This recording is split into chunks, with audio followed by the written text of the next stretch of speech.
Good morning po sa ating lahat. Welcome sa ating 9 a.m. service here in Life Novaliches and Every Nation Church. At batiin naman po natin yung katabi natin ng Merry Christmas. And 4 days to go. December 25 na. Merry Christmas po sa ating lahat. And who among you here, you're grateful for this season? Inanyayahan po natin yung bawat isa na tumayo. And today, as we ready ourselves to worship God, let me exhort from Psalm 105, verses 1 to 2. It says here, "Oh, give thanks to the Lord. Call upon His name. Make known His deeds among the peoples. Sing to Him. Sing praises to Him. Tell of all His wondrous works." Sino po sa atin dito, nagpapasalamat tayo sa Panginoon? Papasalamat tayo sa mga nagdaang araw, buwan, no? Itong taon na to, God has been so faithful to us. So why don't we do this, church? Can you tell to the person seated next to you, yung katabi mo, ano yung one thing na pinagpapasalamat mo sa Panginoon ngayong taon na ito? I know, marami yon, di ba? Pero let us take this time para i-recall ano yung isang bagay na yon na pinagpapasalamat natin sa Panginoon. Maybe about yun sa family, restoration ng family, or maybe you have been praying for something and sinagot yun ni Lord this year. Whatever it is, there will always be a reason to give thanks to the Lord, right?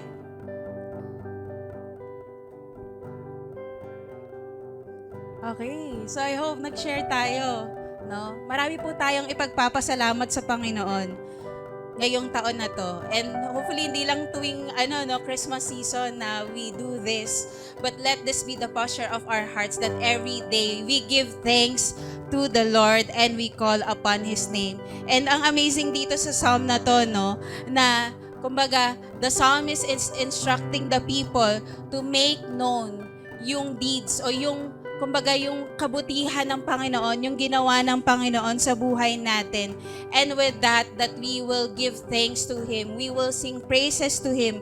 And we will tell of all His good works, of His wonderful works sa life ng bawat isa sa atin. So, church, today as we sing songs to God, can we lift up our hands and let us prepare our hearts to worship God this morning? Father, we thank you. Nagpapasalamat kami sa iyo, Panginoon, sa buong taon na ito, God, that you have carried us, that you have, Lord, protected us, guided us, Panginoon. Maraming salamat, Lord, because, Lord, that this year has been a blessed year for all of us. There are also challenges, Lord, problems that we encountered along the way. But one thing remains the same, God, that you are faithful and good sa amin, Panginoon. Maraming salamat, Lord. And yun yung patuloy namin, Panginoon, na ipoproclaim sa life namin, God. We will tell of your wonderful works, of your good works, Panginoon. Maraming salamat, Lord. And today, God, as we continue to worship you, Lord, with all of our hearts, our mind, our soul, and our strength, Lord, we will tell of your wonderful deeds. We will tell, God, of your good works, Panginoon. Maraming salamat, Panginoon, dahil kailanman ay hindi ka nagbabago, God. Yung katapatan mo, Panginoon.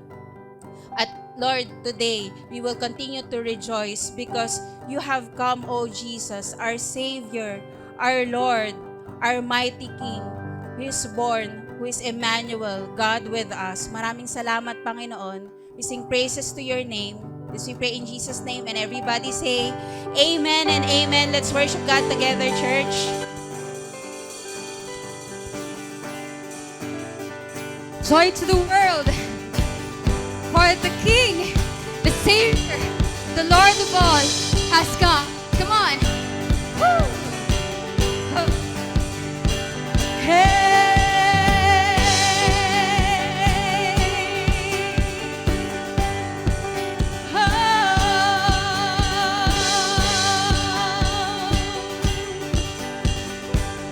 Church, all together.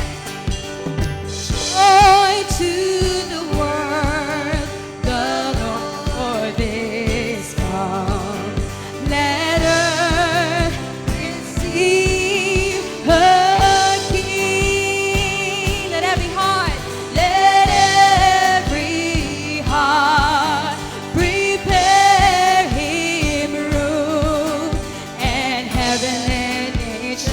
sing, and heaven and nature sing, and heaven and nature sing. Hey, joy to the earth, the Savior. Let all their songs employ, while fields and floods, broad fields and plain, repeat the sounding joy, repeat the sounding joy, repeat, repeat the sounding joy. To us a child is born, let all the world find joy in Him. To us a child is born, let all the world find joy in Him.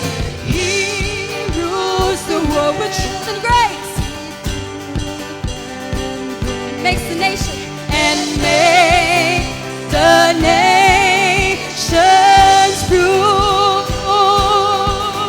While glory's law, His righteousness and wonders of His love, wonders of His love, and wonders of His love, and wonders of His love. To us a child is born, let all the world find joy in Him. To us a child is born, let all the world find joy in Him. To us a child is born, let all the world find joy in Him.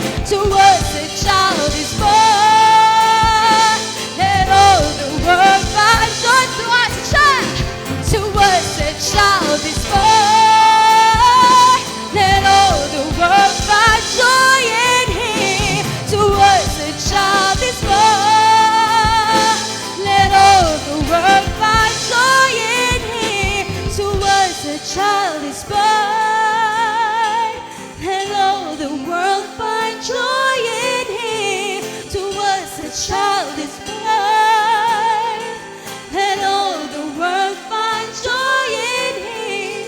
To us a child is born. Come on, church. To us a child is born. Let all the world find joy in Him. To us a child is born. Let all the world find joy in Him. Thank you, Lord.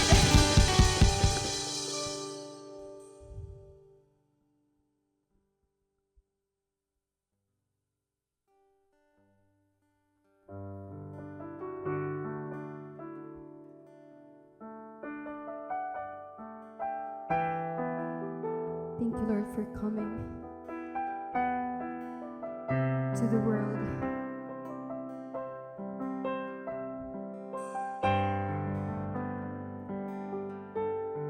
Thank you, our Savior, Jesus. You are holy, our holy God.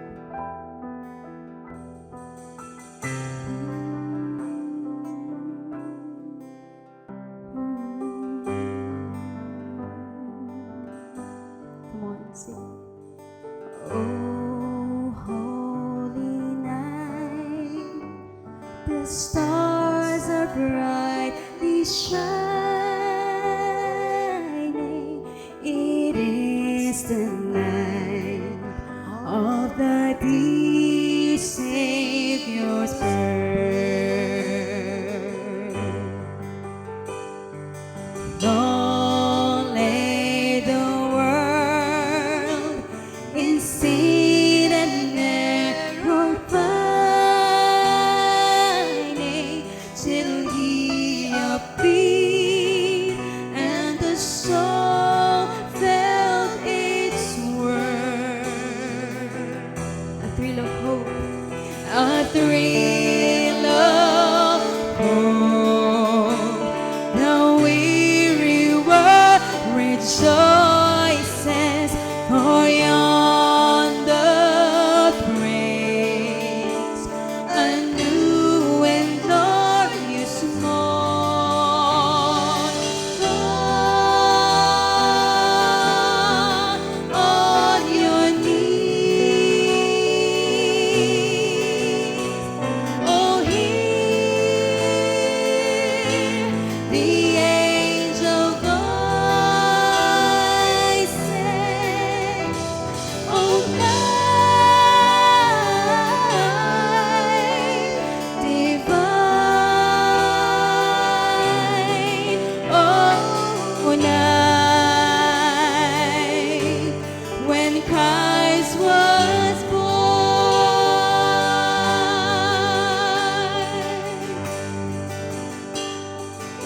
Truly, He taught us.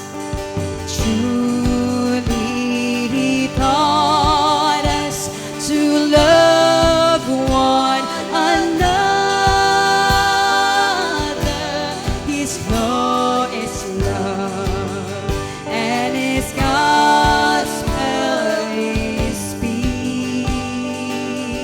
Chains shall He breaks, chains shall He breaks, for the slave is our brother, and in His name all oppression shall cease. Sweet hymns of joy, sweet hymns of joy, in grateful chorus raise we had always been us. Praise His holy name. Christ is the Lord. Yes. Oh, praise His name forever. His love and glory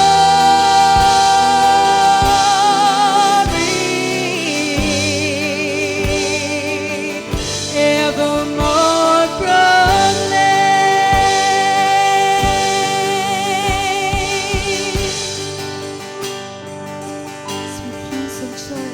Sweet hymns of joy, in grateful chorus raise we had always been us.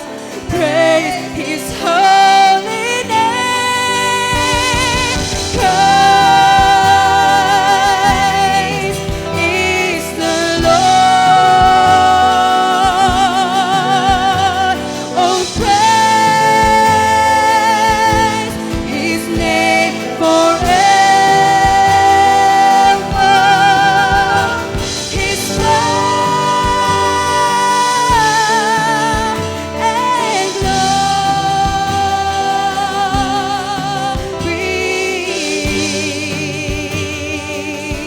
evermore proclaim.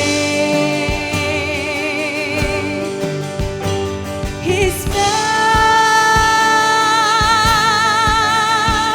and glory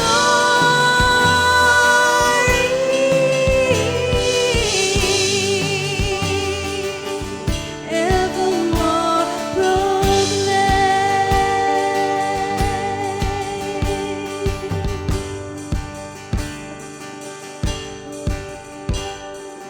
Christ is the Lord. Oh, praise His name forever.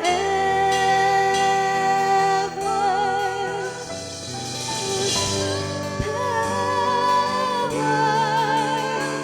and glory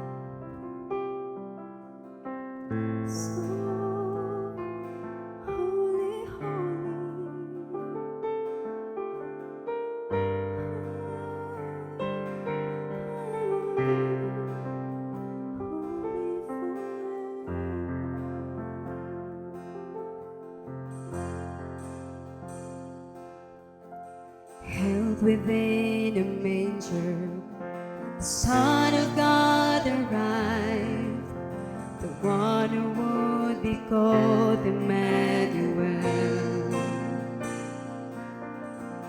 Promise was delivered unto a virgin bride, the one who would be called Emmanuel. Your name is the highest, your name is the greatest, your name stands above them all thrones and dominions, all powers and positions, your name stands above them all, and the angels cry, holy, all creation cries, holy, you are lifted high, holy, holy forever.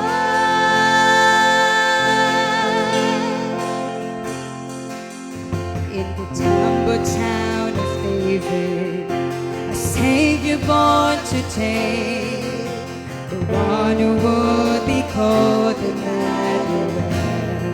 Behold, behold the house of heaven, with holy roar proclaim, the one who would be called Emmanuel,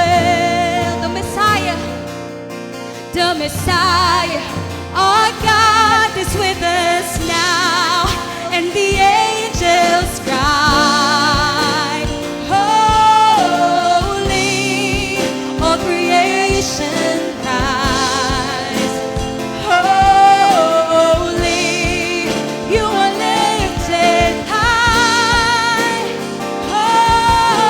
holy, holy forever. Hear your people sing to the King of Kings. Holy, you will always be holy, holy forever.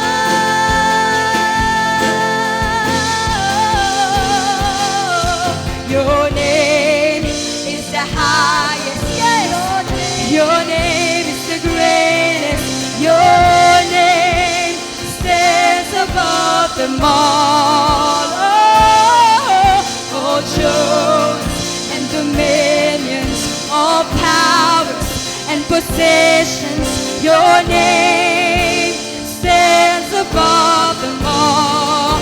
Oh Jesus, your name is the highest, your name is the greatest, your name stands above them all. All thrones and dominions, all powers and possessions, your name stands above them all. And the angels cry, holy, all creation cries, holy, you are lifted high, holy, holy forever. Oh, hear your people sing, holy, holy, to the King of Kings.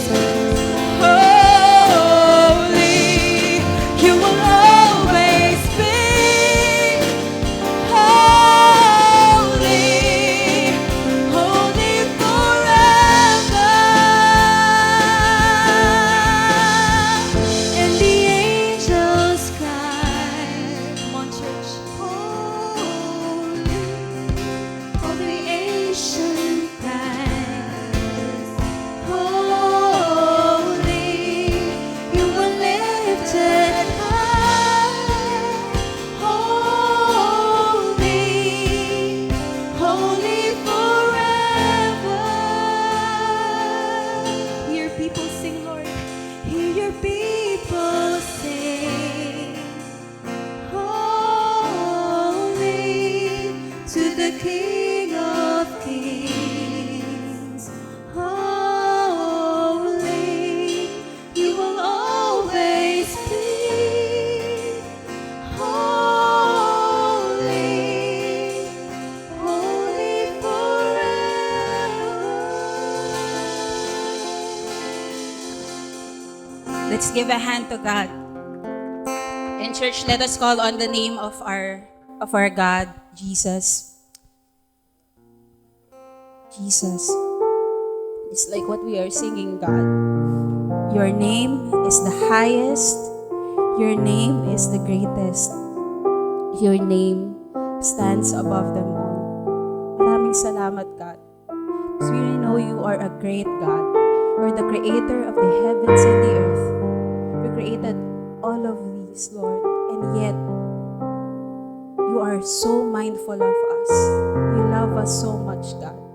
Maraming salamat, Jesus. And today, Lord, we stand in awe of you, of your glory, of your power, of your majesty, of your overflowing love and grace for your people. Maraming salamat, Panginoon, dahil nabuhay ka so that we too could live. Maraming salamat, Panginoon. And we can just only give you the highest praises and honor and glory that you deserve. And so today, God, would you inhabit in the praises of your people and teach us, God, to always call upon your name. For you, Jesus, is the one true God. You are powerful and mighty. You are powerful than our circumstances, our problems, our challenges. Ano man, God, yung dumadaan sa buhay namin, Panginoon. Ikaw, God, yung pinaka makapangyarihan sa lahat. And so, Lord, teach us to trust you. Teach us to put our complete trust in you. And today, God, would you speak into the hearts of your people? May we hear from you today, God, and allow us, Lord, give us, Lord, the courage and the faith, Lord, to walk in the words, Lord, that you have given us. Maraming salamat, Panginoon. We give you all the glory and all the honor and praises. This we pray in Jesus' name, and everybody say, Amen and Amen.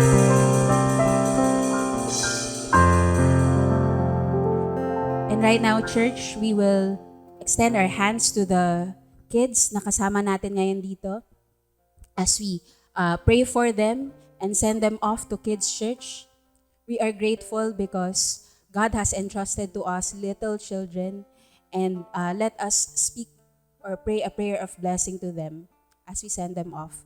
Lord, we thank you for the lives of every children, Lord, na sinasama ng kanilang mga magulang in our services. Thank you, Lord, that habang maliit pa sila, habang bata pa sila, God, nakikilala ka nila kung sino ka. Lord, dalangin ko, Panginoon, would you continue to guide these children, Lord, according to your word, according to your ways. Lord, we pray for them, God, that they will always walk with you, Panginoon. Dalangin namin, Panginoon, that they will always call upon your name. And that, Lord, they will live yung life na binigay mo sa kanila, God, set apart for your purpose and for your honor, God. So, Lord, we pray as a church, may we be faithful stewards of these children, Lord. Na God, we will guide them, Lord, to how to love you, Lord, how to love other people. And we pray for their parents as well, God. That, Lord, as their parents also grow in their relationship with you, that will be the basis, God, of how they will raise their children in truth. And we thank you, Lord, as well for our kids' teachers. May you continue to give them patience, wisdom, strength, God, that as they teach these children, Lord, of your word, God, they will not grow weary, Lord, because their labor is not in vain. We will see these little children rising up, God, according to your purposes, rising up, God, according to the calling that you have placed in their lives. We thank you, Lord, for them. This we pray in Jesus' name. Amen and amen.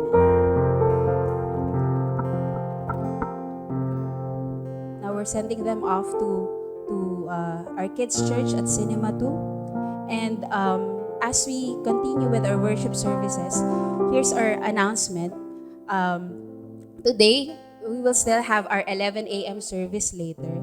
But in the next weeks to come, in December 28, ayan, after Christmas, and also on January 4, yan, next year, isang service lang po tayo. We will only have 9 a.m. service here at Cinema 5, and then kasabay nun yung Kids Church sa Cinema 2. So, make sure po, ayan, to come early, and papapasukin naman din po tayo sa entrance natin. Basta sa entrance ng mall, basta sabihin lang po natin na sa live po tayo pupunta. And acknowledge na po nila yun. So, kaya yung mga invite po natin na family members, friends, classmates, or office mates sa mga susunod po na Sundays natin, remind po natin sa kanila na 9 a.m. service lang po tayo on the next 2 Sundays. Okay po ba yun? Ayan. And as we pray together, let's pray for these things as we celebrate Christmas in this season. Let's pray that in the midst of celebrations, gifts, and gatherings, our hearts would remain centered on Jesus, the true reason for this season, and may we be empowered to share Christ's joy, peace, and salvation with our families, workplaces, campuses, and communities. And let's also pray for every family in our church for unity, healing, and restored relationships. So may every home be filled with God's peace and love, and may every family encounter Christ together as we celebrate this Christmas. So, church, why don't we take this time to pray for these? Hanap tayo ng prayer partner natin, and let's pray together.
Thank you, church, for praying together.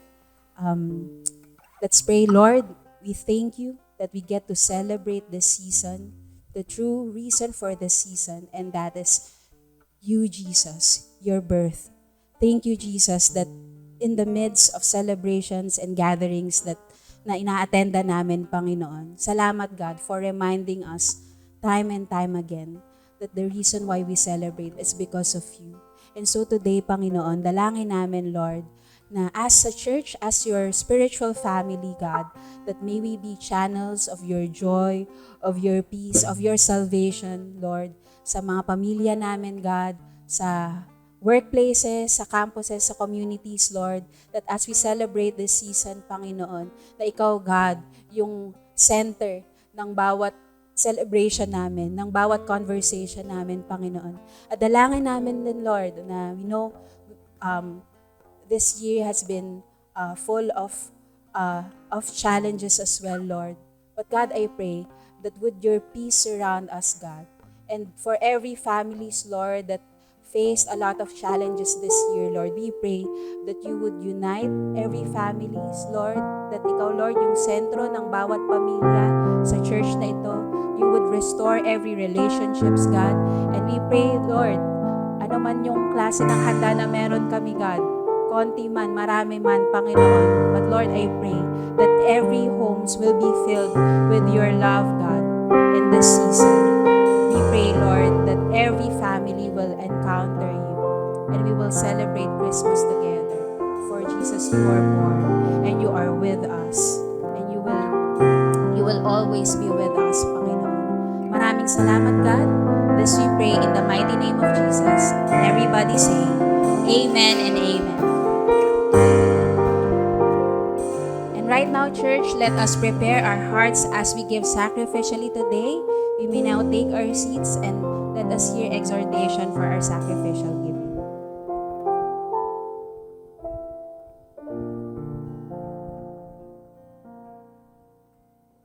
Good morning, Life. I am Goldie, one of the life group leaders here in Life Novaliches. So, ilang tulog na lang po ay Pasko na. Pwede mo po bang ngitian yung katabi mo at sabihin na Merry Christmas? Okay. So, excited na po ba tayong magbalik ng ating kaloob, ang ating tithes and offering? Na dapat meron tayong magandang ngiti. Isa pa ulit na smile kasi maganda yan sa umaga. Diba? So, dapat, dahil ang gusto ng Lord, kapag tayo po ay nagbibigay, masaya tayo na nagbibigay sa Kanya. So, meron tayong smile, hindi lang external, pero sa ating puso, tayo po ay masayang magbigay sa Panginoon. Kasi sa word niya, He loves a cheerful giver. So, in this time po, let's honor the Lord through our sacrificial giving. From 2 Corinthians chapter 8 verse to 9, sabi po doon, For you know the grace of our Lord Jesus Christ, that though He was rich, yet for your sake He became poor, so that you, by His poverty, might become rich. So pinapakita po sa verse na to, na though Jesus was rich, sabi sa song na kinanta natin, He is the highest, His name is the greatest, but because of His great love, He became poor. Becoming a human, living a humble life, endured suffering, rejection, and death on the cross, Jesus chose to lay aside His privileges to save us. Through Jesus, poverty made us rich, laying aside His glory so that we might receive life, hope, and salvation. So Jesus gave sacrificially, not out of obligation. Hindi yun yung gusto ng Ama na mamatay siya, but out of love. Because Christ gave so freely, we are invited to do the same way. And our response to that grace is to give sacrificially also. Just as Christ gave Himself for us, we give not what is left over. Ano po yung left over? Yun yung mga tira-tira. When we give to God, hindi po natin dapat binibigay yung tira-tira sa Kanya. Uunahin natin siya every payout, tas ang mariremember po natin when we receive our salary, it is for the Lord. Galing to sa Kanya. And always have the heart that you want to give the best to the Lord. And let's remember that God has already given us His greatest gift, and that is Jesus. And what character that the Lord wants us, being us created in His own image, is to be generous. Because our God is generous God and loving and faithful God. At kung may pinagdadaanan man po tayo ngayon, kasi di naman po perpekto ang lahat ng bagay, kung tayo po ay may pinagdadaanan financial or even the struggles in our lives, health issues, walang hindi kayang ibigay ang Panginoon kasi yung buhay niya nga binigay niya sa atin. He is able, powerful, and faithful God to us. And as we give, let us give freely, joyfully. Bigyan natin ng magandang ngiti tayo kapag nagbibigay tayo sa Panginoon. And sacrificially, masakit magbigay. Pero alam natin, the Lord deserved this. Believing that God uses our faithful giving to bless others. Like, we reach at campuses, the ENCs, and even the kids. Meron silang Christmas party mamaya. And to the advancement of His kingdom. So, we have envelopes in your seats. You can write your names, your prayer requests, and even your answer prayers. The ushers will assist us in giving. We also have the offering box, yung metal natin na nakatayo near at the entrance. We also have online platforms that flashing on the screen. So, let's pray. Lord, we thank you for all your goodness and faithfulness. Lord, we acknowledge and remember your work on the cross. In this Christmas season, we want to become like you. You, Jesus, is our example of generosity. Though you are rich, but became poor for our sake. Teach us, Lord, to give sacrificially and joyfully. Turuan mo kami, Lord, na hindi matakot ang ibigay ang nararapat sa iyo, Lord. Kundi magtiwala kami na ikaw ay ang aming provider, na minahal kami at mahal kami, at binigay mo ang iyong buhay, Lord, para sa kaligtasan namin. We love you and we honor you, Jesus. In Jesus' name, we pray. Let's all stand and let's continue to worship God.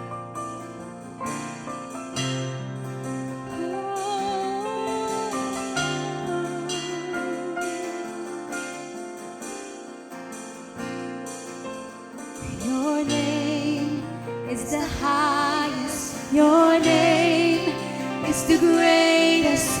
Your name stands above them all.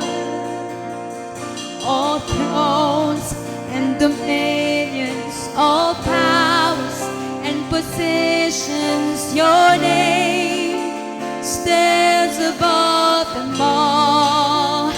Jesus, your name is the highest. Your name is the greatest.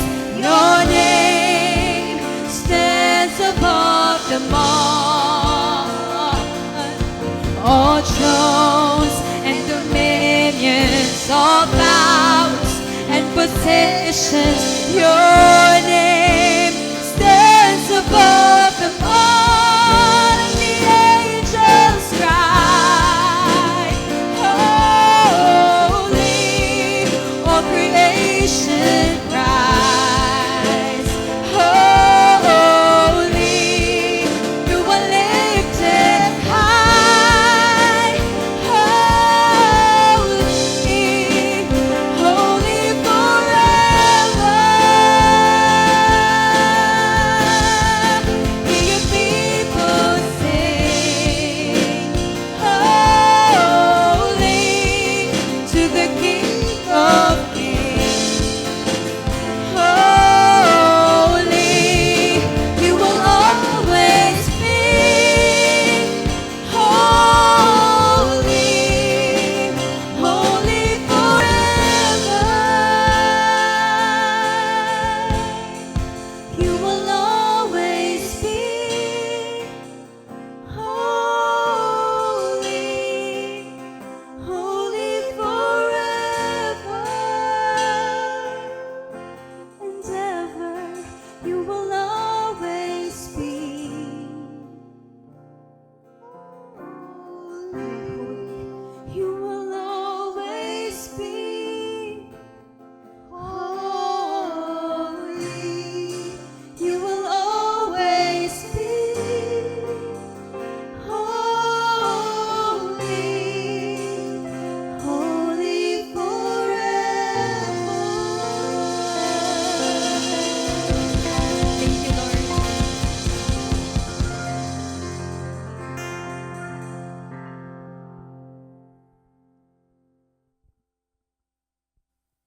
Isaiah chapter 9 verse 6 and 7. Dahil para sa atin, may batang pinanganak. Binigay sa atin ang isang lalaking anak. Sa balikad niya, ang pamamahala ay ipapasan at tatawagin siyang nakakamanghang tagapayo, makapangyarihang Diyos, walang hanggang tatay, Prince ng kapayapaan. Ang paglawak ng kapangyarihan niya at ng kapayapaan walang katapusan sa trono ni David at sa buo niyang kaharian. Itatatag niya ito at gagawin niya kung ano ang patas at matuwid mula ngayon at magpakailanman. Buong pagmamalasakit itong gagawin ni Lord na makapangyarihan. Ito po ang salita ng Diyos.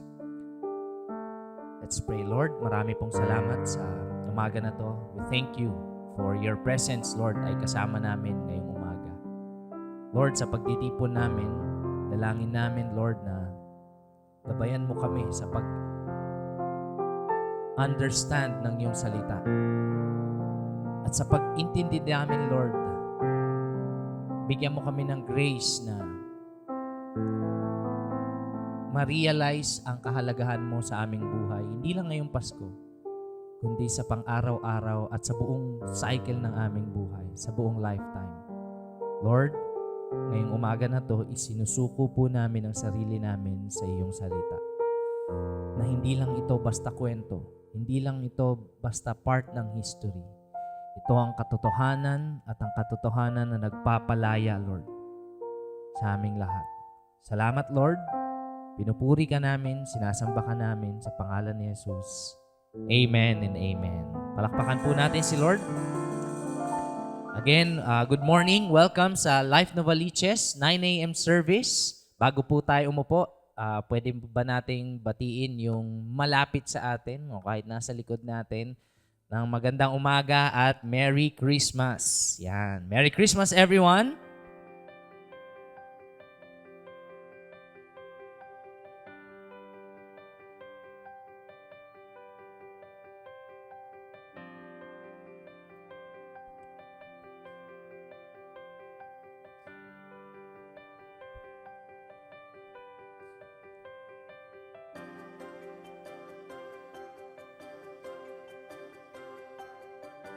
Okay. Sige po, maaari nating ituloy yung fellowship maya-maya at sa mga susunod na araw. Alam ko po, nakaabang na yung mga Christmas party o yung iba tapos na, ano? And again, good morning sa ating lahat. Ako si Pastor Jom. Isa po ako sa mga pastor at ministers dito sa Life Novaliches. And kasama ko na mag-serve ang aking family. Yan. Yan. And itong picture na to, nag-celebrate kami kahapon ng second birthday ng aking anak na si Peter. Yan. Si Peter na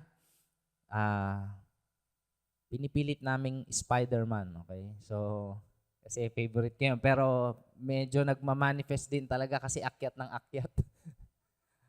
Okay, hindi lang, ano ba yun, akyat baba sa hagdan pero sa mga railings ng hagdan.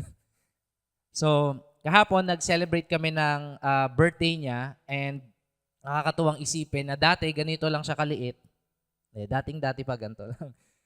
At patuloy siyang lumalaki. Patuloy siyang humahaba, yung mga binti niya humahaba, 'di ba? Yung marami na siyang natututunang salita, hindi lang banana, dati banana, ngayon potato na eh. Kaya na niya yung potato.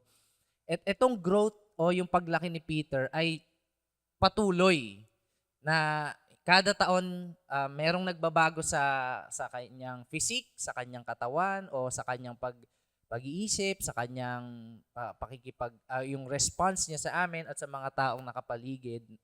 Patuloy siya sa paglago or patuloy siya sa pag-grow. In the same way, naisip ko nga, yung kingdom of God, parang ganun din pala. Hindi siya nag-i-stop na tumigil na mag-grow. Patuloy siyang lumalago, lumalawak yung gospel, patuloy na napipreach, maraming tao yung na share ng mensahe ni Lord at kadalasan pa nga lalo na kapag Christmas season, dito pa talaga mas nakakakilala yung mga tao pagdating sa kung sino si Lord Jesus. And napakagandang opportunity na to, hindi lang dahil Pasko, kasi napakaganda ng word or yung series natin na binubulay-bulay natin for the past few weeks. And tayo po ngayon ay nasa series na ang pangalan ng series natin ay The Christ of Christmas. Yan. At nasa week 3 na tayo. Okay? So, patapos na po ito. Yung week 3 ay hanggang third week lang ito eh. So, after nito, na kumpleto ninyo, pwede po tayo mag-wish. Hindi, biro lang. Yan. Andiyan si Coach Sam. Ilista nyo lang. So, ito pong series natin, ang sentro ng series natin or ang pinaka meaning or tinatalakay natin sa series natin is ano ba yung identity or personhood ni Jesus at ang kanyang ginawa o ginagawa o gagawin pa lang in the future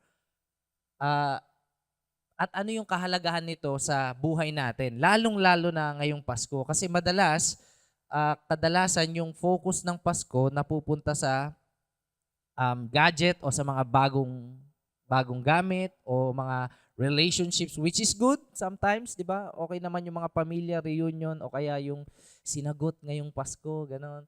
Pero more than that, ay iba kasi sa pagkain pa eh, di ba? Ilan po sa inyo excited na kayong kumain? Di ba? Ilan po sa inyo excited na kayong mag-sharon? Di ba? O huwag kalimutan.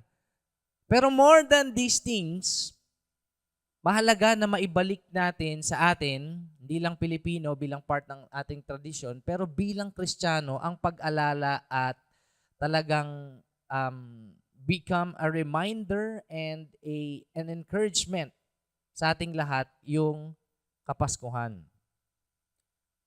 Etong series natin, we're on the third part of our series and tinitignan natin yung mga prophecy in the Old Testament patungkol kay Jesus. First week, pinag-usapan natin yung pinakasikat, grabe, famous, trending na si Isaiah, one of the major prophets. The second week, pinophesy niya na si Jesus, na merong isang virgin na magko-conceive. Naalala niyo po ba yon? And siya yung tatawaging Emmanuel. Ibig sabihin, nandito na si Lord. Kasama na ng taong bayan si Lord. Yun yung pinophesy niya. And si Jesus yung katuparan nun. Pangalawang week, pinag-usapan natin si Micah, na isang lalaki, by the way. Si Micah ay isang lalaking prophet, at siya ay nag-prophesy na mula sa Bethlehem, napakaliit lang na part ng Judah. Yung Israel nga, maliit na bansa na yun. Tinatapakan lang yun ng mga mananakop. Ano pa yung pinakamaliit na bayan? Diba? Nag-i-exist pa ba yung Bethlehem? Parang hindi ito yung, kung sa panahon natin ngayon, yung Bethlehem, hindi ito yung BGC. Okay? Kasi yung mga Magi, yung pinuntahan nila yung tatlong haring sinasabi sa kanta, pinuntahan nila yung Jerusalem thinking na baka nandun yung Savior of the world. Kasi ito yung capital city. Baka nandito, wala dun. Nasa maliit na town called Bethlehem. And it speaks of gaano mapagkumbaba ang Panginoon na hindi siya dumadaan, hindi niya karaniwang ginagamit ang mga matataas sa lipunan pagdating sa salvation o kaligtasan. Not saying na hindi niya ginagamit yung mga prominent na people, pero ang laging isang tema sa buong Bible ay ginagamit ng Panginoon yung mga pangkaraniwan, unlikely, hindi mo iisipin, para nang sa gayon, hindi mapunta sa tao yung glory, kundi sa Kanya. Yun ang pinag-usapan natin the second week. And here on the last week, we're gonna talk about, again, isa pang prophecy ni Isaiah. Okay? Sobrang trending niya. Sobrang famous. Dalawa yung part niya. No? Tungkol kay Jesus, si Jesus ang fulfillment, at isang nag-prophesy si Isaiah sa bayan sa buong Israel at specifically sa Judah ng isang tagapagligtas o isang king dahil etong panahon na ito, yung binasa natin, nung pre-prophesy niya ito yung panahon na yung Israel ay nahati sa dalawang kingdom. Isa, Israel, na maintain yung pangalan, or Israel Ephraim. At yung pangalawa ay Judah, which is the northern kingdom. Sorry, the southern kingdom. At ang Judah ay nasa panganib. Ilan po sa inyo, pag kayo ay nasa panganib, kakabahan talaga kayo? For example, may LTO. Yes. For example, may nagbabadyang kalamidad, o di ba? Tapos hindi pa maayos yung bahay nyo, o kaya nagda-drive ka safely, bibili ka lang sa labas ng subdivision, tapos may enforcer, di ba? Tapos pinatabi ka. Kabado ka na kaagad pag may panganib. Not that kind of panganib. Pero in the same way, yung Judah, nasa panganib sila kasi ang Assyria o yung colonizing empire, yung nananakop by that time, sasakupin na sila. At nag-i-incline sila na kumampi na lang. Kumbaga, suko na lang para walang away, para walang gera, kampi na lang tayo. Tapos, dahil na-divide yung Israel sa dalawang kingdom, gegerahin nila yung bayan ng Israel. So, panganib. In the same way, kaya naman nag-prophesy si Isaiah, pinadala ni Lord si Isaiah para mag-prophesy ng message of hope, encouragement, at anong tawag dito, yung magkakaroon sila ng pag-asa na the God of the universe, si Yahweh, their God, the God of Israel, hindi sila papabayaan. Hence, yung binasa natin na scripture ay, sabi dito, sige, balik natin. Yan. Dahil para sa atin, may batang pinanganak, binigay sa atin ang isang lalaking anak. Ito yung prophecy ni Isaiah sa bayan ng Israel tungkol sa coming o sa pagdating ng Messiah. Nung unang panahon, ay ngayon, pag gusto mong maglagay ng emphasis sa sinusulatan mo, di ba? Ilan po sa inyo na try nyo ng makareceive ng message na all caps? Ang ibig sabihin nun? Galit yun, may emphasis yun, di ba? Umuwi ka na. Ganun. Lahat. Ganun yung emphasis natin sa panahon ngayon eh. O kaya, kung sa mga writings, i-bold mo yun, di ba? Yung kakapal yung mga letters para unang tingin mo pa lang, yun kaagad. May emphasis. Yung panahon nila Isaiah, sa paraan ng writing nila, ang paraan ng emphasis ay pag-uulit. Pag-uulit.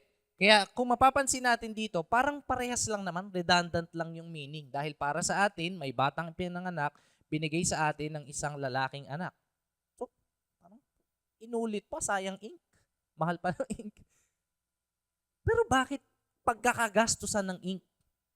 Bakit kailangang ulitin? Ano ba yung gustong i-emphasize ni Isaiah dito sa prophecy niya na galing kay Lord para sa bayan ng Israel na nanganganib?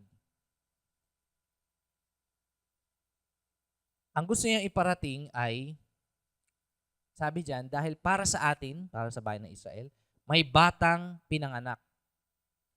Katulad nung kinakanta natin sa English, to us, a child is born. A child. Binigay sa atin ng isang lalaking anak. Ilan po sa inyo dito, meron kayong anak na lalaki? Yan. In the Bible, kapag may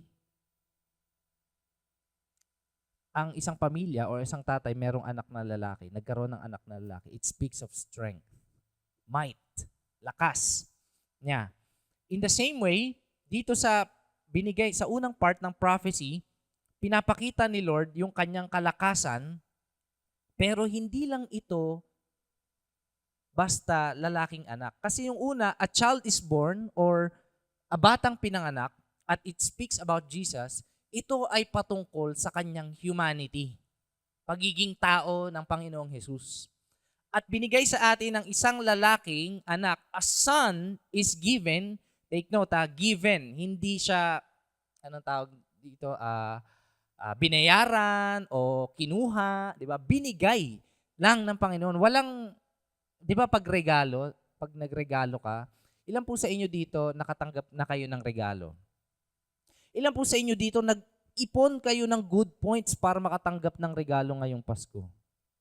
O kaya pag birthday, grabe magbe-birthday na ako sa December, kailangan sobrang bait ko.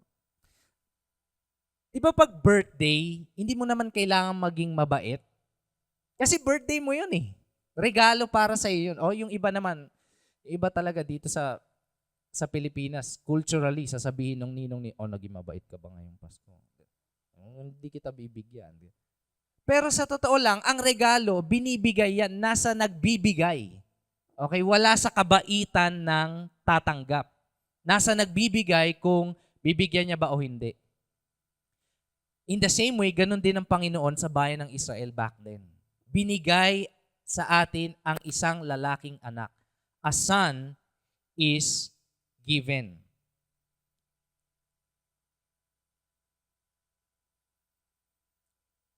So again, hindi siya redundant. Merong emphasis si Isaiah kung ang child is born, ang batang pinanganak, talks about ang pagkatao ng Panginoong Jesus. Yung pangalawang statement, binigay sa atin ng isang lalaking anak, it talks about Son of God. Ang kanyang divinity, ang kanyang pagiging Diyos. Na hindi lang siya basta tao na prinamis, kundi siya ay Diyos mismo na nasa mundo. Ito ay prophecy pa lang. At makikita natin in the next, sa New Testament, na kinote ito ni Luke, ni Dr. Lucas. At sinasabi nga ni Lucas na yung prophesy ni Isaiah many years ago, si Jesus yon. Ano ang characteristic? Sabi dito, sa balikat niya, ang pamamahala ay ipapasan.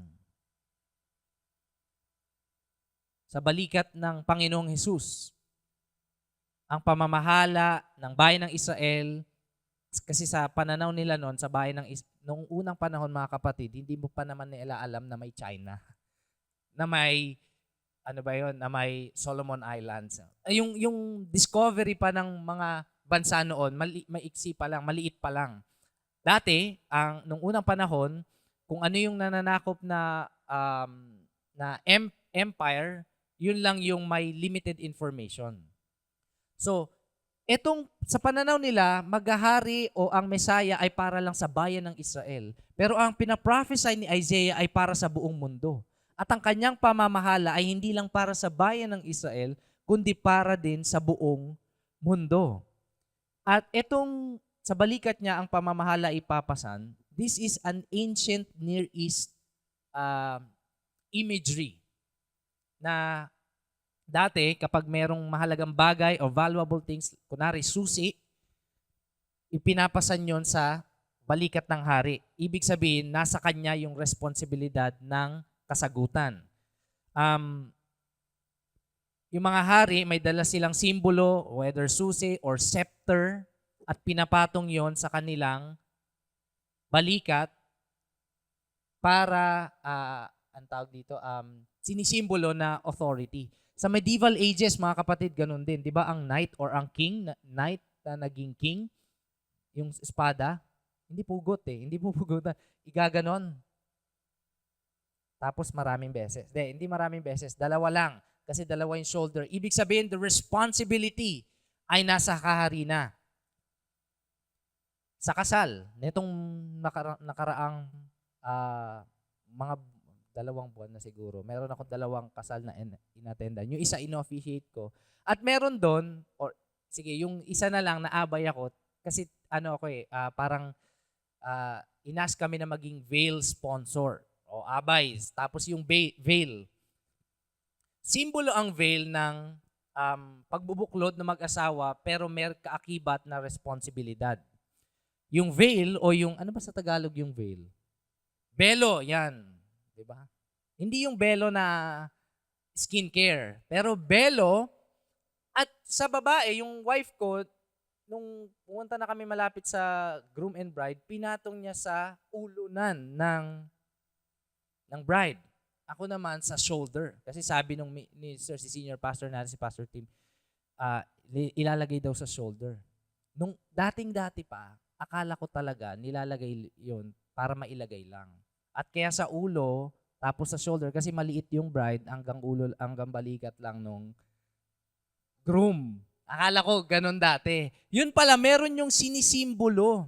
Ang sinisimbolo niya, ang wife or ang bride ay magsasubmit sa responsibilidad na inatang ng Panginoon sa lalaki, kaya sa shoulders.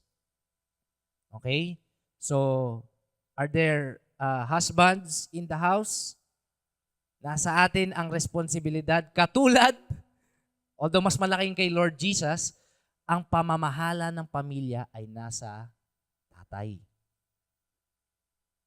Kay Lord Jesus, ang pamamahala ng buong universe, ang buong mundo, na kay Jesus. At ipapasan yun sa Kanya. At hindi lang yon, meron siyang titles at tatawagin siyang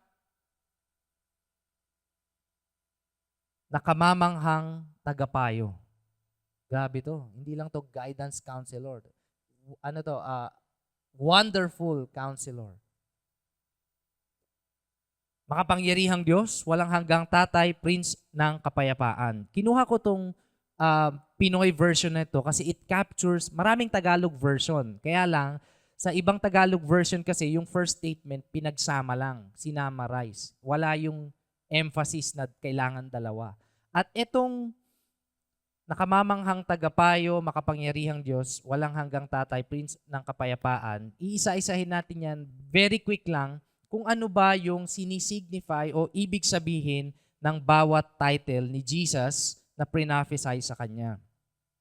Sabi ko nga, magulo yung panahon na prophesy ito ni Isaiah sa bayan ng Israel at sa gitna ng gulo, gera, ubusan ng lupa, ubusan ng pagkain, ubusan ng armas, yan, binigyan ng Israel ng pangako ng isang napakaganda, matinding tagapagligtas at yun si Jesus. Kahit pa, nung prophesy ito mga kapatid, many 100 years later, hindi lang 100, pero hundreds of years later, saka dumating si Jesus.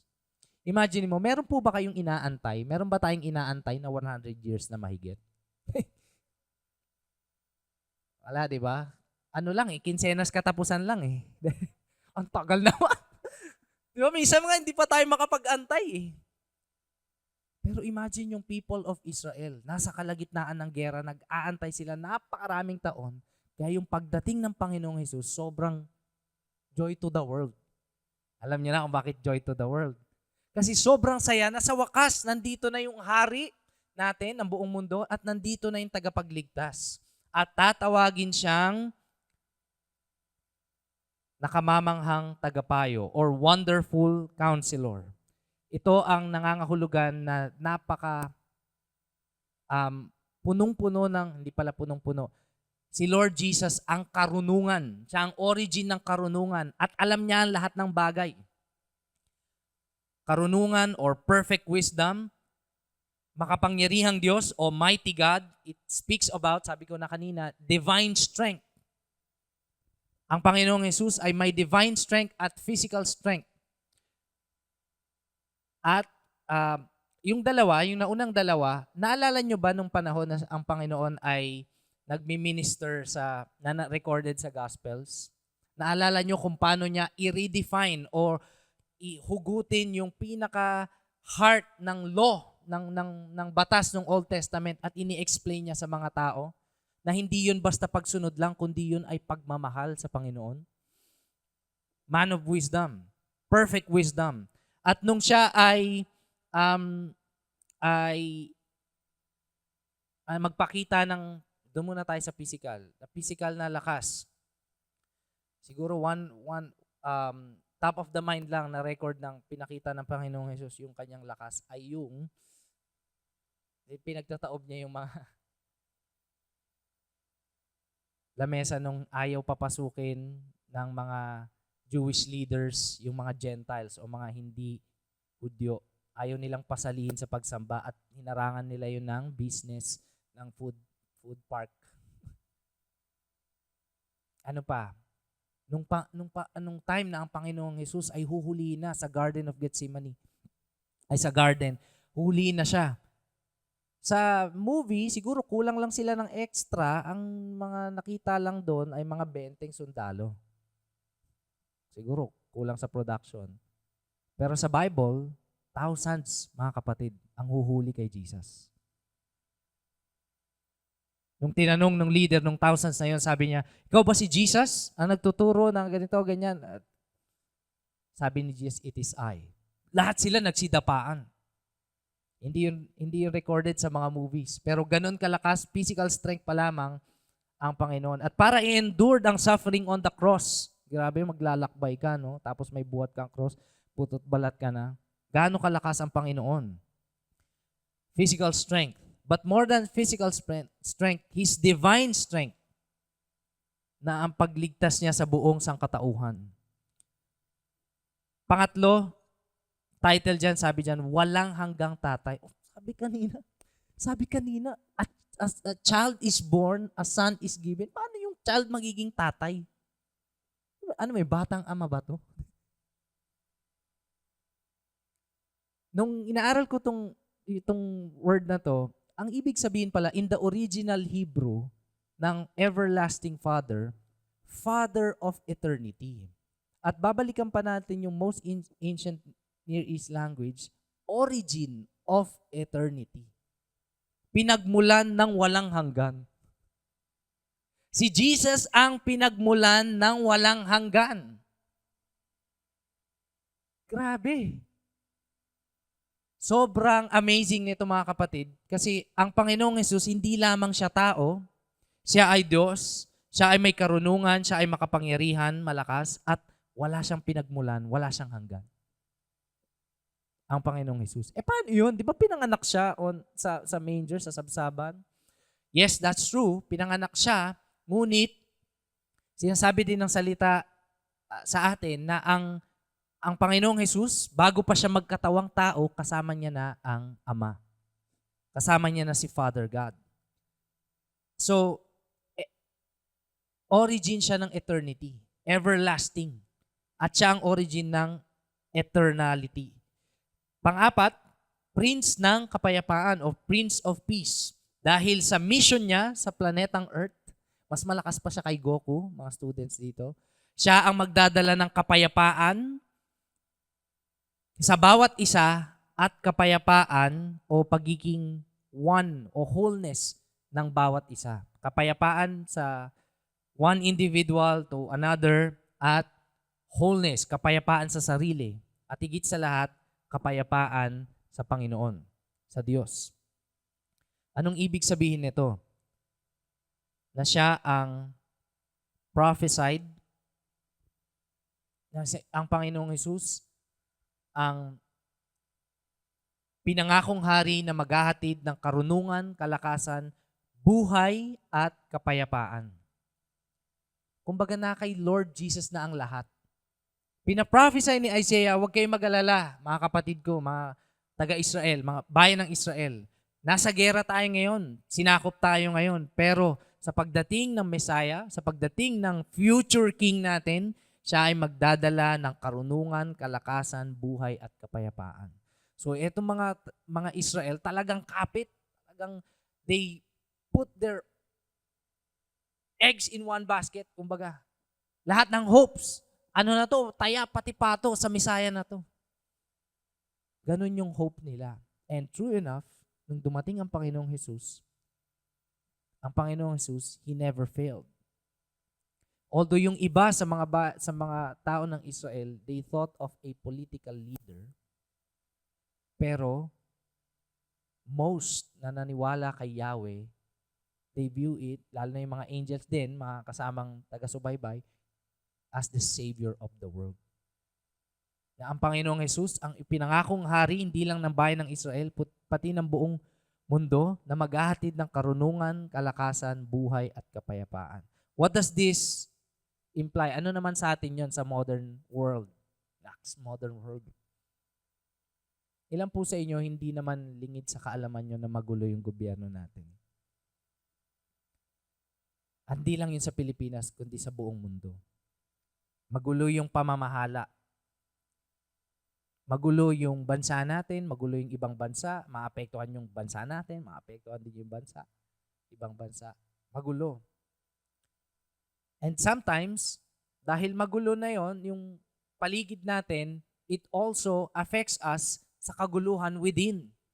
Sa puso natin, sa bahay natin, sa pamilya natin, ang taas ng presyo ng bilihin, di ba? Huwag na lang tayo, kaya ba 500? Kaya ba pumili nito spaghetti? Paano na yan? Di ba nag-worry na eh. Pero kung naniniwala tayo na ang Panginoong Jesus ay hindi lang hari ng bayan ng Israel, hari din ng buong mundo, at hari din ng buhay natin, siya ang magdadala sa atin ng buhay at kapayapaan, kalakasan at karunungan. At yung nangyayari ngayon sa kapaligiran natin, sa bansa natin, we put our hope not on one leader. Yaan mo na yan. Sa susunod na yan, babawi na lang tayo sa next botohan. Yung pinaka-perfect na leader, wala. Walang perfect na leader eh. Kaya ang ginagawa sa atin nito ng katotohanan to, ini-encourage nito na ilagay natin yung ating pag-asa hindi sa tao. Hindi sa iisang political leader or political leaders or families, kundi sa Panginoong Hesus lamang. Hindi rin sino bang pinakamayaman na tao ngayon sa buong mundo? Pag nakamayan ko lang yung may-ari ng Amazon online shop. O kaya yung may-ari ng Tesla, grabe, pingin naman isang kotse, yung the remote. Okay na ako pag nakamayan ko lang yun. Hindi. Inilalagay natin ang ating hope sa Panginoong Hesus, ang ating pag-asa sa Panginoong Hesus. Knowing na siya ang totoong hari, siya ang totoong may kapangyarihang mag-lead ng tama at ng may kapayapaan. Verse 7, ang paglawak ng kapangyarihan niya at ng kapayapaan walang katapusan sa trono ni David at sa buo niyang kaharian. Sinasabi ng verse sa atin, range of meaning, na ang Panginoon, yung kanyang kaharian, yung kanyang influence na may kapayapaan at power, ay ever expanding. Ibig sabihin, hindi natatapos lumago, palago ng palago, palalim ng palalim, palaki ng palaki. At nagsimula yun nang isilang ang Panginoong Hesus. The kingdom of God is at hand and ever expanding. Lumalaki, lumalawak, mas lalong tumatagal dahil sa kanyang kapangyarihan. Kung ang buhay natin bilang tao maiksi lang, ang kaharian ng Diyos napakahaba, napakalaki, napaka-vast. Hindi natin maarok. At kung nakikita natin, nung panahon nila na tayo pa lang ito, mga naniniwala kay Yahweh, bayan pa lang ng Israel. Tignan naman natin ngayon, sa panahon natin ngayon, ilan ang naniniwala sa Panginoong Hesus? Di ba? Yung iba, taos-puso. Marami na ngayon taos-puso. Yung iba, sa Facebook lang. Pero pasok pa rin, di ba? Naniniwala by name. Idi-disciple na lang.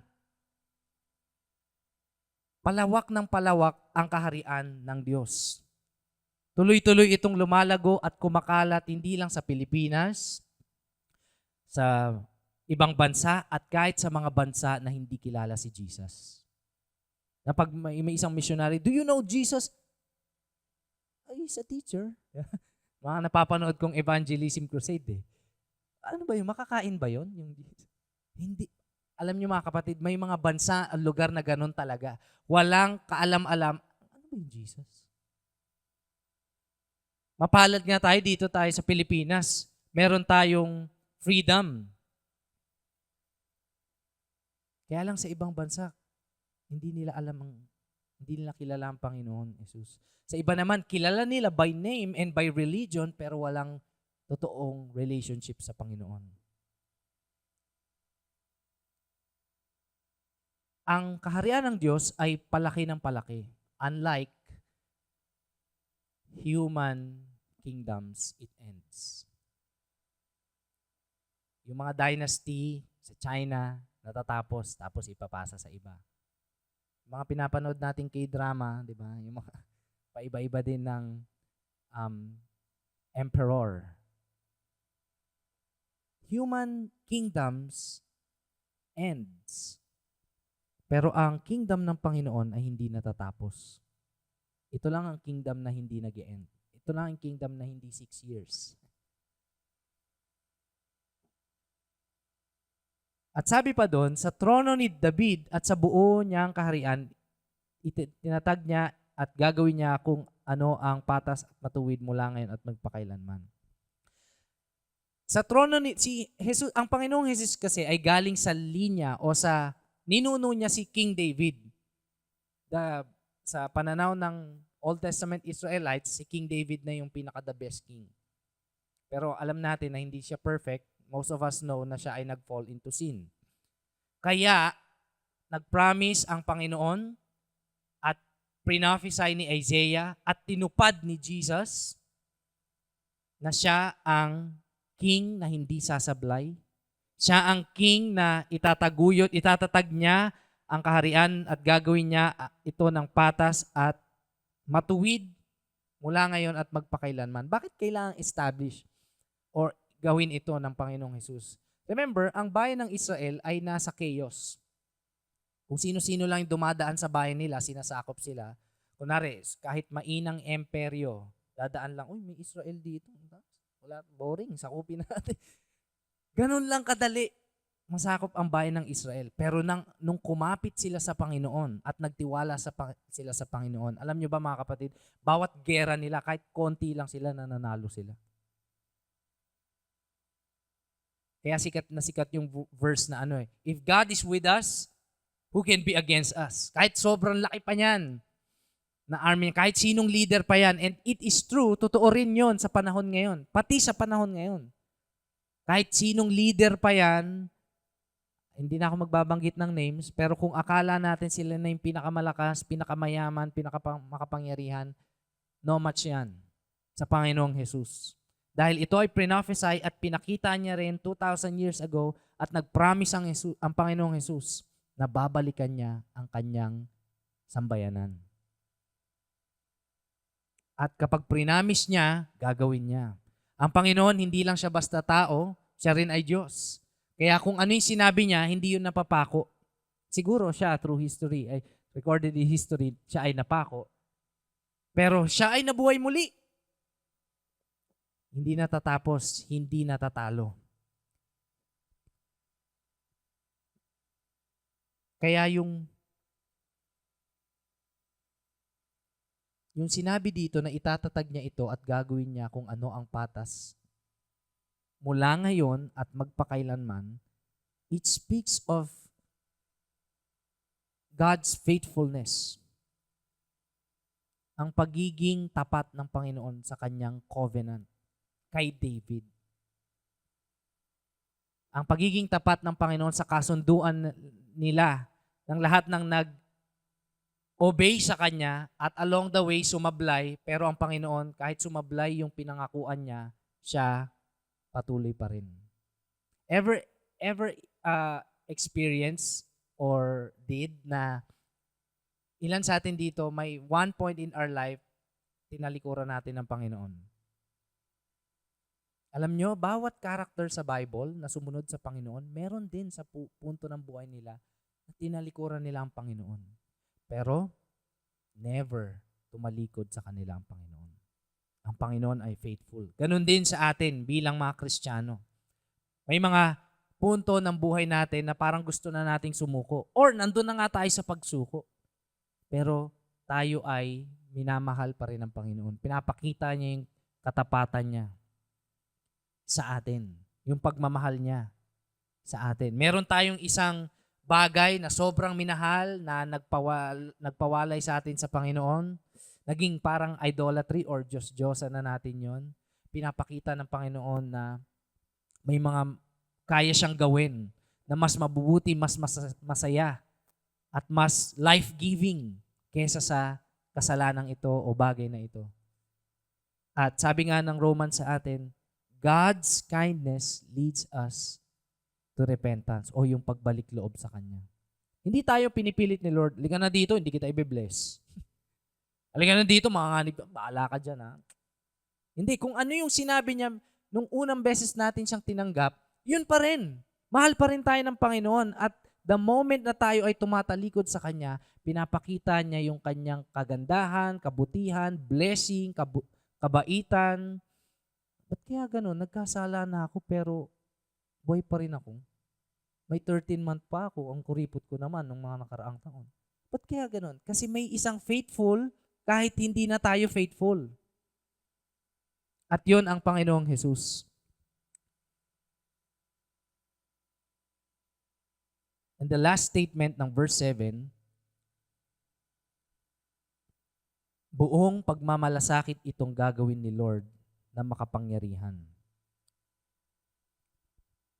Ang Panginoon pala, hindi lang siya isang leader or hari na, alam mo yun, panay lang ang decree or utos. Meron din siyang pagmamalasakit. Meron siyang compassion. At yung energy ng passion na ito, na compassion na ito, pinapakita ang matinding determinasyon ng Panginoon o ng Diyos sa kanyang mga anak, sa kanyang bayan, piniling bayan, at sa kanyang mga tagasunod. Sa lahat ng tumanggap sa Panginoong Jesus, pinapakita nito ang determinasyon ng kabutihan ng Diyos. Hindi ito yung ang Panginoon na nakaupo lang sa trono niya tapos turo-turo lang. Ayan, gawin mo yan. Ito, mangyayari. Ayan, mangyayari. Hindi, every single day, kasama natin personally ang Panginoon. Meron siyang pagmamalasakit. Sabi nga ni Coach Sam kanina sa kanyang exhortation, what is man that you are mindful of?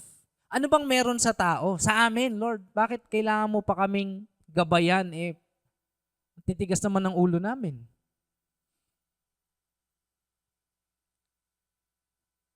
Ayaw nga namin sa'yo. Mas gusto namin sa kasalanan, mas gusto namin sa ibang bagay. Pero bakit mo kami patuloy na minamahal? Ano bang meron sa amin? Sa totoo lang, di ko rin alam eh. Bakit tayo mahal na mahal ni Lord? If we look into ourselves and ask God, have you ever, naisip ba natin yun minsan? Bakit kaya? Bakit tayo mahal ni Lord? May mga times naman, magaling ako mag-basketball. Lax. May mga times naman, talented ako. May mga achievements nga ako, kaya lang, mas maraming kasalanan ko kaysa sa achievements. Ba't kaya? To the point na inalay niya yung kanyang buhay. Ba't kaya tayo ganun kamahal ng Panginoon? Ano? Hindi ko rin maisip eh. Pero dahil sa salita niya, nakikita natin na siya ay tapat kahit hindi na tayo naging tapat. And I hope and pray na tayo, dahil doon sa kanyang pagmamahal, yun yung maglilid sa atin na maging tapat sa Panginoon. Putting that, yung dalawang verse na binasa natin in our context ngayon sa panahon natin ngayon, di ba maraming sa kapaligiran natin kung ano-anong news na yung kumakalat, nagbibigay ng kaba, ng gulo sa isipan, tapos yung Pasko pa na, alam mo yun, parang pressured ka na mag-post o kaya magbati sa lahat na pag di mo nabati, yari ka, tampuhan na to. Hindi ka nakapunta sa ganitong birthday, hindi ka nakapagregalo, may worry ka kasi tampuhan na to. Tapos grabe pa yung mga balita ngayon, napakagulo. May mga personalidad na nawawala na lang bigla. Yung korupsyon, tagal na, wala pa rin nakukulong. Wala pa rin nagbabayad. Yung mga tao, hirap na sa buhay. Pasko na, parang and minsan mapapatanong ka na lang, Lord, thank you dahil mahal mo kami, pero mahal mo ba talaga kami? Parang ba't ganito yung nangyayari? Itong series or yung preaching natin na ito ngayon, magpapaalala sa atin na ang Lord ay tapat. Kahit pa hindi natin masyadong nakikita kaagad. At sinabi niya dito sa salita niya na magbibigay siya ang hari na may dala ng karunungan at kapayapaan. na ang kanyang kaharian ay hindi lang noon, 2,000 years ago, pero ngayon ay patuloy na lumalaki at lumalago. Even if, mga kapatid, hindi natin nakikita yung kabutihan sa lahat ng panig ng mundo, sabi nga ng Gospels, ang kaharian ng Panginoon ay parang mustard seed. Maliit lang. Maliit lang. Yung iba nga parang natatapak-tapakan pa eh. Pero pag lumalaki itong unending at sobrang tibay, at kadalasan, ito pa yung, or in the future, ito yung magiging kanlungan ng maraming bansa. Inalintulad pa to sa parang yeast na hindi mo nakikitang kumakalat na sa tinapay pero umaalsa na yung tinapay. Ibig sabihin, ganun din yung kaharian ng Diyos sa panahon ngayon, mga kapatid. Ang kaharian ng Diyos ay kakikitaan ng patuloy na lumalagong katuwiran at kapayapaan.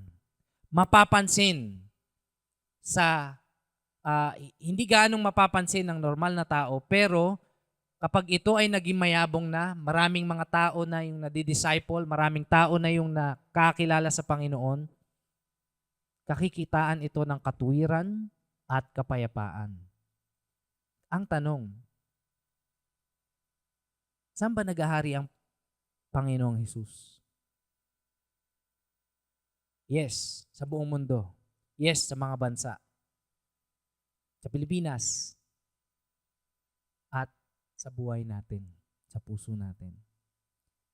Ibig sabihin, ang kaharian ng Diyos, kung ito ay naghahari, kung ang Panginoong Hesus ay naghahari sa buhay natin, kakikitaan tayo ng katuwiran at kapayapaan.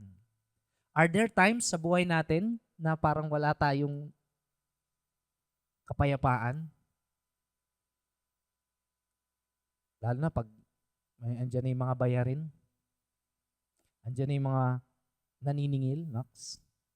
Andyan na yung, o kaya meron tayong nagawang kamalian.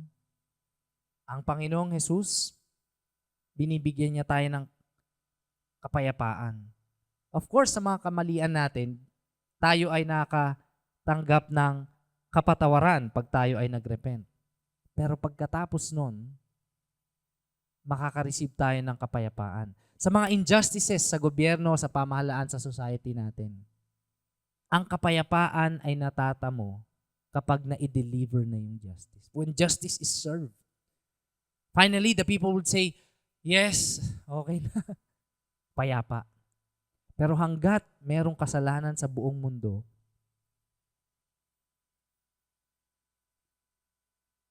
napakahalaga na i-proclaim natin yung peace on earth na sinasabi ng kanta.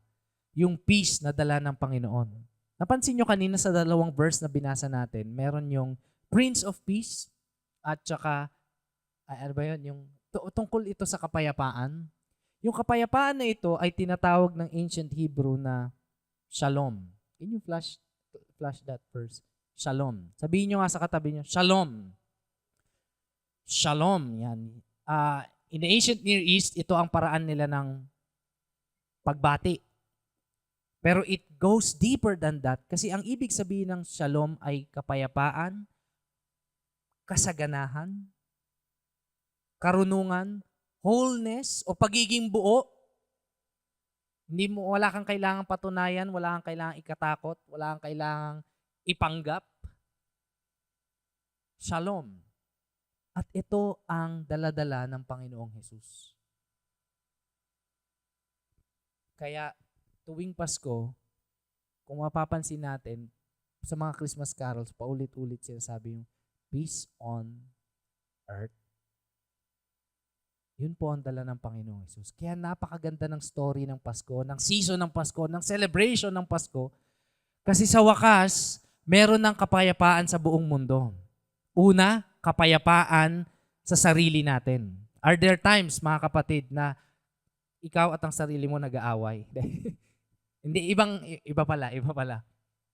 Ibig ko lang sabihin, may mga times ba na sinisisi mo yung sarili mo? Kasi ganito yung buhay mo. Kasi ganito yung naging desisyon mo, kada maling desisyon, laging sablay. The Lord Jesus can restore it as He gives us peace. At hindi lang sa sarili natin, kundi sa kapwa-tao. Ang hirap kaya kapag meron kang kaaway, lalabas ka ng bahay, baka di ka lumabas ng bahay. Sa trabaho, di ba? Pag makakasalamuha mo yung hindi mo nakakasundo sa trabaho, grabe no, experience. Doon pa lang sa kung paano ka aasta, stress ka na eh. Iba pa yung stress na dala ng trabaho. Sa pamilya. Kaya may mga hindi umuuwi. Kahit kabataan. Minsan kapag walang peace sa bahay, nasa computeran yan. O kaya nasa mga kaibigan. Bakit? Kasi everywhere, every square inch of the world needs peace. At ganun din yung puso natin. Needs shalom. At mga kapatid, ang dala ng kwento ng Pasko, ang kapanganakan ng Panginoong Yesus, is that peace is now here on earth. Lastly, huling klase ng peace, bukod sa sarili at sa kapwa-tao, kapayapaan sa Panginoon.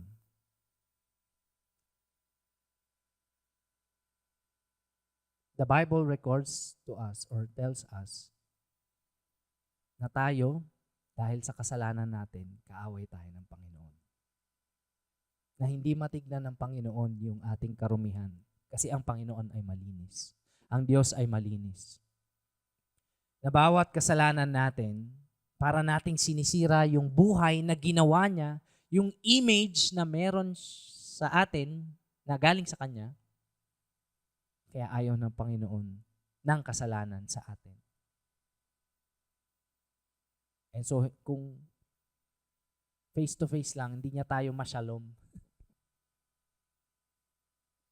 Kasi wala tayong peace.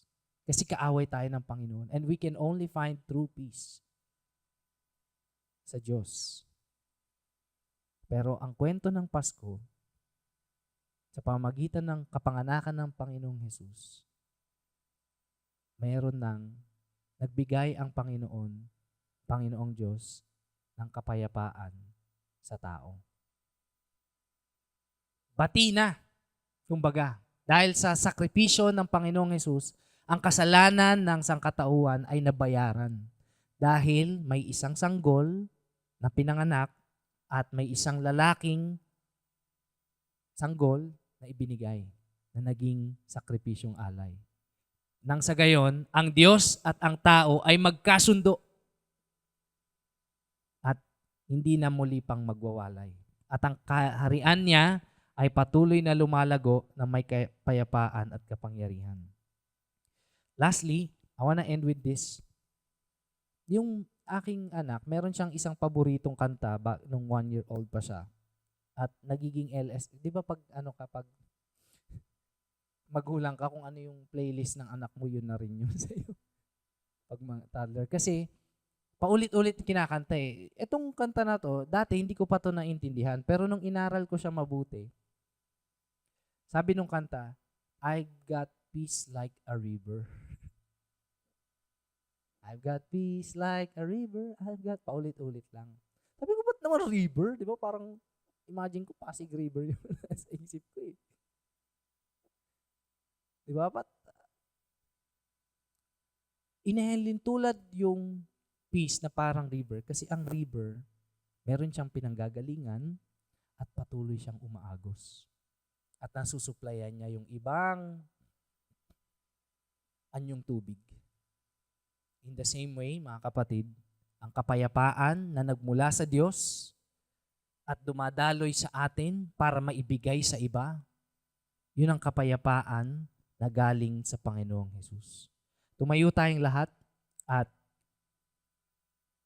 pasalamatan natin si Lord ngayong Pasko. Especially ngayong Pasko. Araw-araw naman pasasalamatan natin ang Panginoon. Pero iba lang ang specific na pasasalamat kapag naintindihan natin na grabe pala ang Panginoong Hesus. Hindi lang pala yun siya nandito sa mundo tapos nagbayad ng kasalanan tapos na. Meron siyang dalang kapayapaan. At kapayapaan para sa ating lahat. Bawat isa sa atin dito, sabi ko nga, noon na hindi pa natin kilala ang Panginoong Hesus, tayo ay kaaway ng Diyos. Sumusunod tayo sa tawag ng laman. Paulit-ulit. Hindi tayo makalaya. Alam mo yung gusto mo nang maging mabuti. Di ba mga may kanta, gusto kong bumait pero di ko magawa. Kasi ganun ang nature ng tao. Hindi talaga natin kaya. Kahit anong gawin natin. At dahil hindi natin kaya, maraming desisyon sa pang-araw-araw ang nagdudulot, ang nagiging masama kasi hindi nga natin kayang maging mabuti. Sa kaibuturan ng puso natin, lagi tayong merong masamang aksyon, masamang motibo, masamang damdamin, masamang budhi. Ngunit, ang Panginoon, nung dumating siya sa mundo at inialay niya ang kanyang buhay, nagkasundo ang Diyos at ang sangkatauhan. Finally, na-reconcile at sinasabi ng Diyos Ama na tinatanggap ko na kayo, tinatanggap ko ang sangkatauhan. Dahil ang nagbayad ng kasalanan ay hindi sila, kundi ang Panginoong Hesus. Ganon din sa atin. Sa lahat po ng matagal nang nagsiserve o nakakilala sa Panginoon, naalala niyo ba yung time na unang beses niyong tinanggap ang Panginoon? First time, naalala mo yung weather? Anong weather nun? Muulan, maaraw? Naalala mo yung pinagdadaanan mo nun? Na nag-udyok sa'yo na, ayoko na, hindi ko na kaya. Meron pa bang sagot? O kaya pagod na ako sa buhay na to, kailangan ko ng kapahingahan. Naalala mo yung time na wala ka nang mapuntahan, tapos may nag-share sa'yo ng gospel. Totoo pala ang Diyos. Hindi pala siya universe lang. Persona pala siya na kasama natin. Na mataas, ngunit pagkumbaba din. Yun ang hari na nag-alay ng buhay niya para sa ating lahat. And for those of us in this room na ngayon mo lang narinig ang mensahe na to,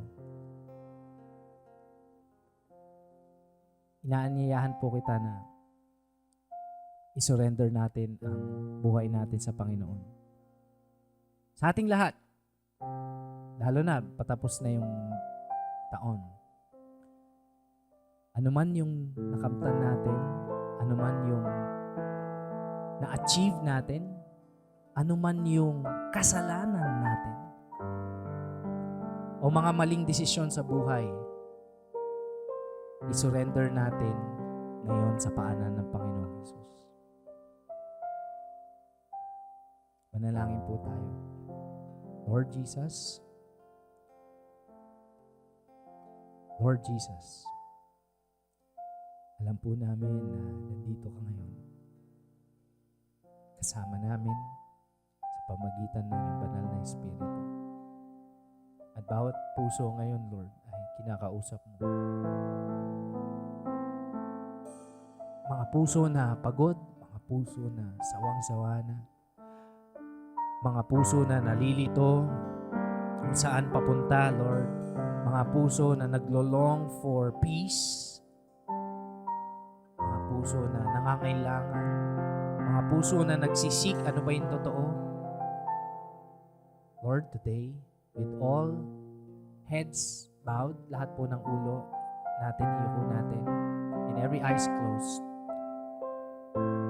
inaaniyahan tayo ng Panginoon ngayon na isurrender natin ang buhay natin sa Kanya. Kung ikaw yung tao na yon, pwede mo bang itaas yung kamay mo? Kung ikaw yung tao na sinasabi, Lord, gusto ko pong isuko ang buhay ko sa iyo. Ikaw lang at tanging ikaw lang, Lord, ang sagot. Ikaw lang ang magdadirect ng buhay ko. Kasi, Lord, pagod na ako, sawa na ako, mabuhay na ako lang. And Lord, today, with every eyes closed and heads bowed, Lord, nakikita mo yung mga kamay na sumusuko sa iyo. Ganun din, Lord, para sa mga taong matagal nang nakakilala sa iyo. At sometimes paulit-ulit na natutumba sa kasalanan. Lord, napapagod din. Today, all of us, Panginoon Jesus, sinusuko po namin ang buhay namin sa iyo. Saying, Lord, we are yours. This year, 2025, this Christmas season, our lives, Lord.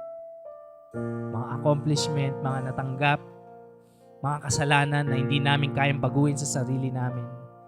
Mga maling desisyon na maraming naapektuhan na ibang tao. At yung ripple effect nun. Lord, today, we surrender everything at your feet. And we trust you, Lord.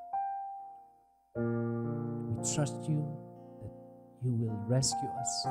You will save us. Patawarin mo kami, Lord, sa mga kasalanan namin. Patawarin mo kami sa mga kamalian namin, sinadya man o hindi sinasadya. Lord, iligtas mo kami sa mga masamang bagay na hindi na kaya ng aming sarili. Panginoon, naniniwala po kami na ikaw ang nag-iisang Diyos at tagapagligtas ng buong mundo at ng aming kaluluwa, ng aming buhay. Salamat, Panginoon, dahil ikaw ang aming hari. Higit sa lahat, Lord, ikaw ang may pangalan, pinakamataas sa lahat ng pangalan, pinakamataas sa lahat ng sitwasyon, pinakamataas sa lahat ng puwersa kahit sa kadiliman, Panginoon. Lord, ikaw ay napakataas, ikaw ay sa kaitaas-taasan at sinasamba ka namin, hindi lang ngayong Kapaskuhan, pero especially ngayong Kapaskuhan, Lord God. Na-appreciate namin at kami ay nagpapasalamat sa iyong pagdating sa mundo at sa buhay namin. Lord, thank you so much. For you are our God, you are our wonderful counselor, you are our mighty God, you are our everlasting Father and Prince of Peace. We declare peace on earth, Lord God. We declare peace in ourselves, Lord. We declare peace among others and every families and friends and even foes or enemies. We declare peace. And we, Lord, acknowledge that all this peace, Lord, comes from the peace that you have given to us when you lay down, Lord, yung buhay mo para sa katauhan. Salamat, Lord. Ito po ang aming dalangin sa pangalan ni Jesus. Amen and amen. Palakpakan natin si Lord. And why don't we worship? Give the peaceful, most peaceful, loving worship that we can ever give to our one and only Lord and Savior, Jesus.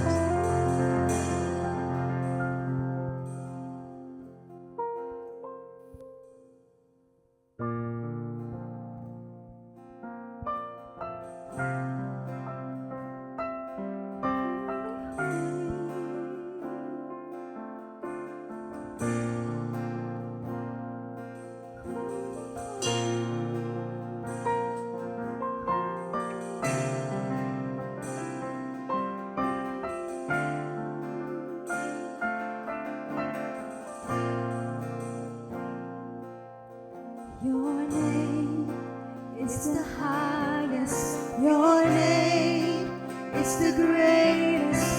Your name stands above them all. All thrones and dominions, all powers and positions. Your name stands above them all. Jesus, your name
Palakpakan natin si Lord. Can everybody say, Jesus? Jesus, we worship you with all our hearts. Jesus, we honor you with all our lives at ang buo naming pagkatao. And we love you above all else. Thank you so much. Love you, we worship you. This we pray in Jesus' name. Amen and amen. Yan po ang third part and last part ng series natin, The Christ of Christmas. And as we go, may the Lord bless us and keep us in every way we go, in every celebration na pupuntahan natin. God bless everyone. Take care. See you next Sunday.